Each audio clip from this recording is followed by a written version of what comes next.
For the longest time, if you wanted a fast mid-size sedan from Europe, you had one choice: German. Don't believe what they say about those cars, by the way. They're not cold or clinical or technocratic. That's a cliche, a stereotype. There's another cliche that I wish to wag my finger at. This is an Alfa Romeo. This is the bit where we all go, "Oh, isn't Alfa cute? They're having another go." Things have changed. Oh boy, have things changed. This isn't any ordinary new Alfa. It's the first of a wave of new models finally starting to trickle out of Turin after a long break from Alfa's management making actual decisions. This is the Giulia Quadrifoglio, part of the Italian brand's $5 billion program to challenge BMW.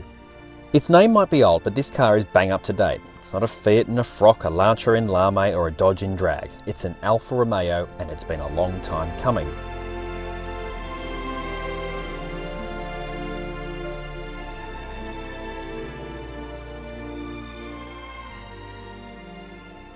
Under this beautiful featherweight carbon fibre bonnet is this 2.9 litre V6 twin turbo, developing 375 kilowatts and 600 newton metres of torque.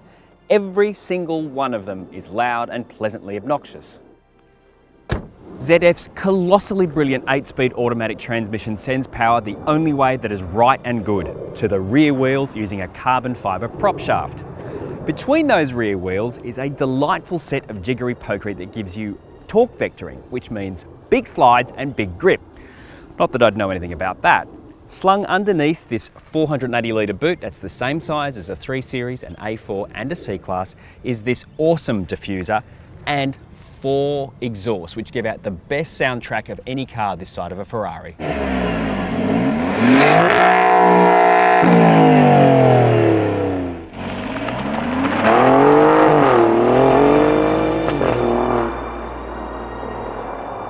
In here it is all set up for the driver, and it's set up so well. These deep bucket seats are fantastic and they're trimmed in leather and Alcantara.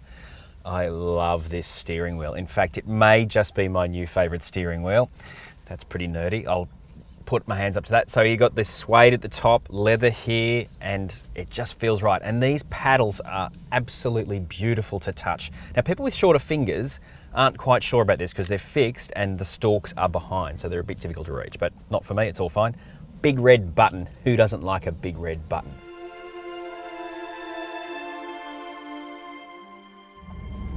You can drive around pretty much all day, every day in either A or N mode.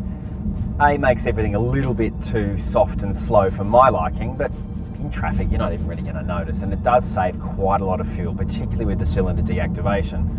So it's shutting down a couple of cylinders to save on fuel.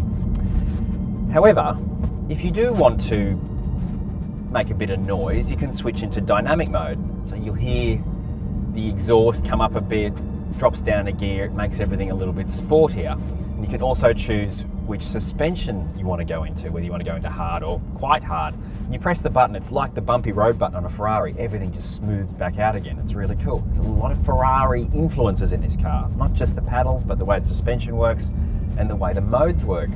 But if you really want to cut loose and blow out the cobwebs, you turn into race mode.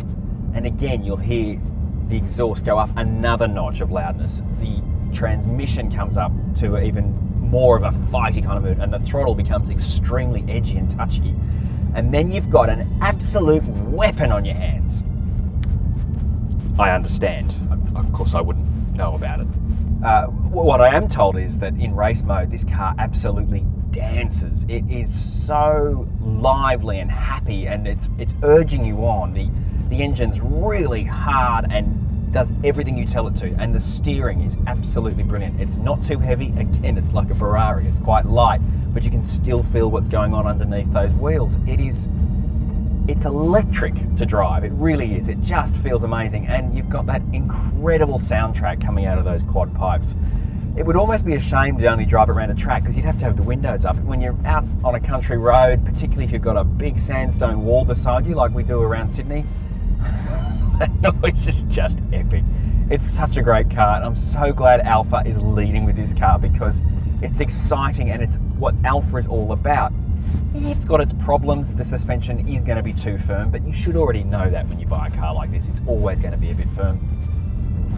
It's just so good that Alfa's back, and it's back with a really, really, really good car.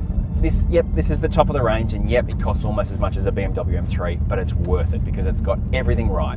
The interior is fantastic, it's so pretty, and the engine, transmission and chassis package is absolutely spot on. They've spent an absolute truckload of cash on this car, and it's well spent.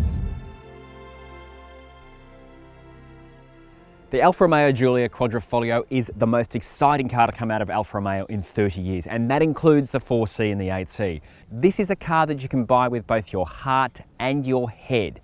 It's fast, it's beautiful, and it's just fantastic. And it finally means that Alfa is back on the road to greatness.